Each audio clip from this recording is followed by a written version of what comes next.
Bike सवार युवक से 13,55,000 रुपए की लूट के मामले में किया खुलासा। लूट के आरोपी चढ़े पुलिस के हत्थे। पुलिस ने आरोपी से लूट की रकम 10,50,000 रुपए की नकदी की बरामद।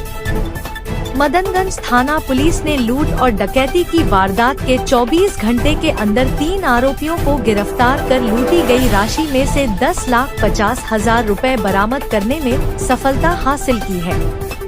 अतिरिक्त पुलिस अधीक्षक ग्रामीण दीपक कुमार शर्मा ने मामले का खुलासा करते हुए बताया कि 25 जून की रात करीब 12:30 बजे गांधीनगर निवासी शिषपाल गुर्जर ने मदनगंज थाने में पेश हुआ और उसके साथ 13,50,000 रुपए लूट की FIR दर्ज कराई। शिकायत में शिषपाल गुर्जर ने बताया कि लूटी गई राशि अलग अलग व्यापारियों की है जो एक अन्य व्यापारी को देनी है। सभी रकम एक बैग में डालकर वह अपने साथी चंद्र प्रकाश के साथ मोटरसाइकिल पर रवाना हो गए। रात करीब 8:30 बजे इंदिरा कॉलोनी जैन मंदिर के वहां पहुंच गए। वहां पर पदम गुर्जर खड़ा था। शिषपाल ने पदम को देखकर गाड़ी रोक ली। पदम से उसकी बातचीत होने लगी और पदम ने कहा कि वह पैसे की फोटो लेकर आगे भेजेगा। पदम ने बैग में रखे नोटों की फोटो ले ली। इसी दौरान एक कार 3-4 लड़के आए और उन्होंने शिषपाल के हाथ से बैग छीन लिया और कार में सवार होकर फरार हो गए। इस पूरे घटनाक्रम की जानकारी शिषपाल ने तुरंत किशनगढ़ गांधीनगर थाना पुलिस को दी, जिस पर पुलिस ने शिषपाल के दोस्त पदम को हिरासत में लेकर गहन पूछताछ की तो पदम गुर्जर ने लूट की वारदात करना कबूल कर ली।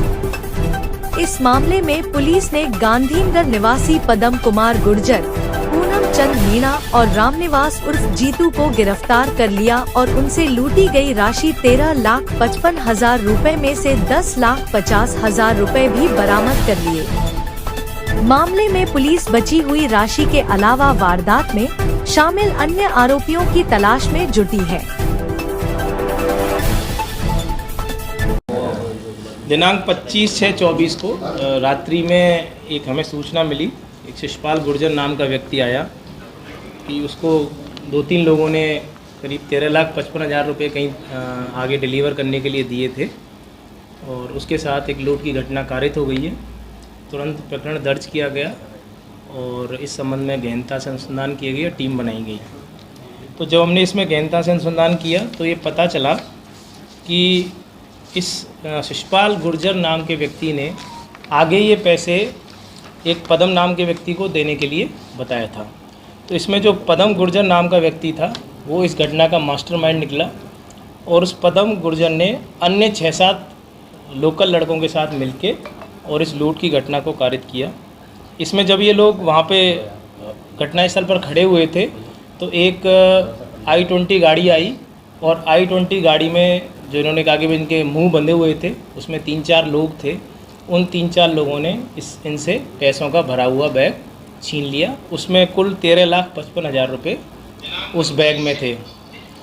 तो इसमें हमने मैनुअल जो है हमारी लोकल इंटेलिजेंस से तकनीकी साक्ष्य भी जुटाए, CCTV फुटेज भी देखे और इस सब से हमें पता चला कि जो इसमें पदम गुर्जर था जिसको कि ये पैसे शिषपाल गुर्जर द्वारा डिलीवर किए जाने थे, उस व्यक्ति ने ये पूरी घटना रची और उसके हमने 2 और सहयोगियों को गिरफ्तार किया है जिनके नाम हैं पूनम चंद और रामनिवास। और इन लोगों की निशानदेही से हमने इस लूट किए हुए 13,55,000 रुपये में से 10,50,000 रुपये हमने बरामद कर लिए हैं। अन्य आरोपियों को भी हमने चिन्हित कर लिया है जिनको भी हम शीघ्र ही गिरफ्तार करेंगे और बचे हुए पैसे को भी हम जल्दी जब्त करेंगे। इसका ये कहना है जो प्रवादी है शिषपाल कि ये 2-3 लोगों से इसने पैसे लिए थे जो किशनगढ़ के ही रहने वाले हैं और इनको आगे जो पदम के जरिए किसी और को देना बताया। कोई इनका लेन देन का मामला है जिसके बारे में भी अनुसंधान किया जा रहा है। टोटल रकम कितनी थी? टोटल रकम 13,55,000 रुपये थी जिसमें से कि हमने 10,50,000 रुपये बरामद कर लिए। और कोई है? इसमें अन्य आरोपी भी हैं, 5 अन्य आरोपी हैं। उन आरोपियों को भी हम नामजद कर लिया है और उनको भी हम जल्दी गिरफ्तार करेंगे। सर, पदम के खिलाफ और कोई पहले के मामले? पदम के खिलाफ अभी कोई पहले का मामला नहीं है और भी इस बारे में यदि कोई और भी है किसी भी तरह की बात है उसकी हिस्ट्री भी हम खंगाल रहे हैं।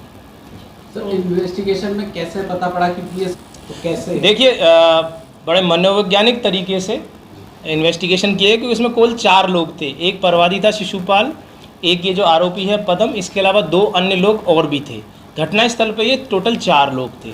तो हमने शुरुआत में चारों को ही सेंटर में रखते हुए बड़ी गहनता से, और हमारी जो टीम थी SHO जो मदनगंज हैं, CO साहब जो किशनगढ़ हैं, इसके अलावा CO SHO जो किशनगढ़ सिटी हैं, और जो पूरे व्रत की टीम थी जिसमें ASI सतेंद्र जी, एक हमारा कांस्टेबल है विनोद, उसका विशेष योगदान रहा, और पूरी एक टीम बनाई। इन टीम ने अलग अलग टास्क किए। एक टीम ने उन चारों लोगों के साथ अलग अलग पूछताछ की मनोवैज्ञानिक तरीके से, और बाकी टीम ने लोकल इंटेलिजेंस उठाई, साइबर एक्सपर्ट्स का भी हमने टीम का भी सहारा लिया, CCTV फुटेज भी देखे। तो इस सब से हमने ये कंक्लूजन निकाला कि इन चारों में से कौन व्यक्ति है जो झूठ बोल रहा है, कौन सच बोल रहा है। तो उसके आधार पर हमने सारे मामले का खुलासा किया। उसका कारण बस यही पैसे की है कि चूँकि किशनगढ़ एक व्यापारियों का शहर है, जैसा कि मैं आप सभी के माध्यम से एक अपील भी करना चाहता हूँ कि किशनगढ़ एक बड़ा मार्बल मंडी है, व्यापारियों का शहर है। कई बार क्या होता है कि व्यापार के चलते लोग GST और इनकम टैक्स बचाने के लिए कई बार लोग नकदी में ट्रांजैक्शन करते हैं, और ऐसे लोगों को इससे फ़ायदा मिलता है, और ये सोचते हैं कि चूँकि नकदी में ट्रांजैक्शन हो रहा है तो कोई इसकी FIR दर्ज नहीं करेगा।